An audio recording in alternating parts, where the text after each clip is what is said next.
Hi friends, welcome back to our channel MK study info. మనము last వీడియోలో 10th bit వరకు అయితే చూసాం కదా ఫ్రెండ్స్.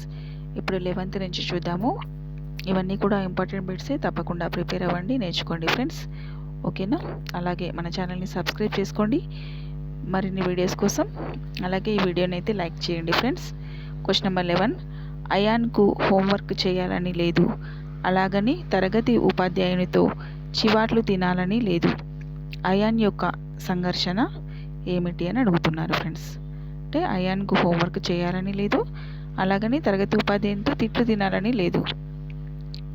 మొత్తం మీద రెండు ఇష్టం లేవు. సో ఇష్టం లేకపోతే ఏమని వస్తుంది మనకి? పరిహారాన్ని వస్తుంది. సో ఆన్సర్ ఈజ్ ఆప్షన్ 3, పరిహార అనేది ఆన్సర్ అవుతుంది ఫ్రెండ్స్. Question number 12. ఈ క్రింది పద్ధతిని చికిత్సా పద్ధతి అని కూడా అంటారు. ఈ క్రింది పద్ధతులలో ఏ పద్ధతిని చికిత్సా పద్ధతి అని కూడా అంటారు? ఆన్సర్ వచ్చేసి ఆప్షన్ 1, వ్యక్తి అధ్యయన పద్ధతి.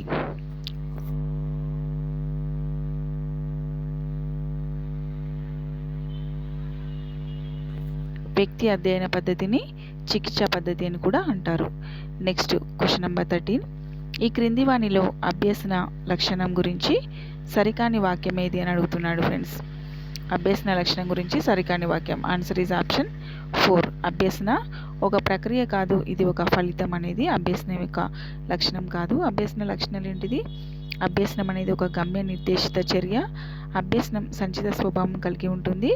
అభ్యసన గతిశీలతమైనది. సో ఇందులో ఆన్సర్ ఏంటిది? ఆప్షన్ 4. Next question. హిందీ బాగా వచ్చిన వ్యక్తి సంస్కృతం నేర్చుకోవాలనుకుని అక్కడ చోటు చేసుకునే అభ్యసన బదలాయింపు రకం ఏమిటిది? అతడు హిందీ బాగా నేర్చుకున్నాడు, సో సంస్కృతం నేర్చుకోవాలనుకున్నాడు. అంటే హిందీకి సంస్కృతానికి రిలేటెడ్ ఉంటుంది కదా ఫ్రెండ్స్. సో ఇది అనుకూల బదలాయింపుకి వస్తుంది. ఆన్సర్ వచ్చేసి అనుకూల బదలాయింపు.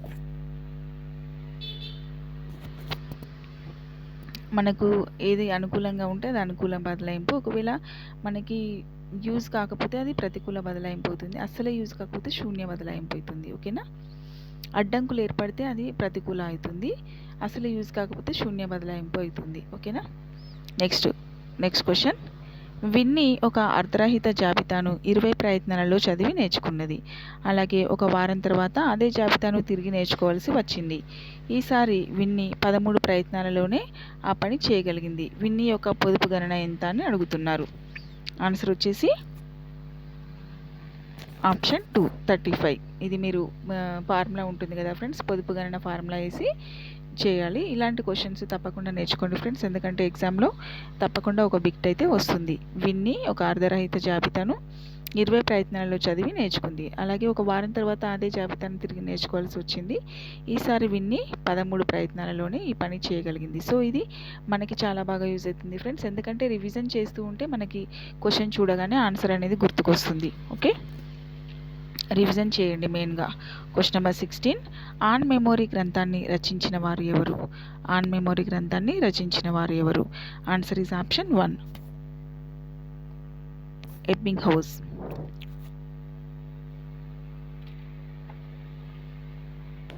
Next question number 17.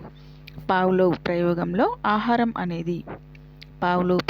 ఆహారం అనేది నిర్నిబంధిత ఉద్దీపన. ఈ పావ్లోవ్ ప్రయోగం కంపల్సరీ నేర్చుకోవాలి ఫ్రెండ్స్. అందులోని బిట్స్ అన్నీ కూడా ఇంపార్టెంట్. కంపల్సరీ తప్పకుండా ఒక బిట్ అయినా వస్తుంది. పావ్లోవ్ ప్రయోగంలోని గంట శబ్దం దేన్ని సూచిస్తుంది అని అడుగుతున్నారు. లేకపోతే కుక్క నోటి నుండి లాలాజలం స్రవిస్తే అది దేనికి సంబంధించింది అని అడుగుతారు. కానీ ఇక్కడ పావ్లోవ్ ప్రయోగంలో ఆహారం అని అడుగుతున్నారు. ఆహారం అంటే నిర్నిబంధిత ఉద్దీపన. Answer is option 3. Next question. ఈ క్రింది వానిలో గెస్టాల్ట్ వాది కానివారు ఎవరు?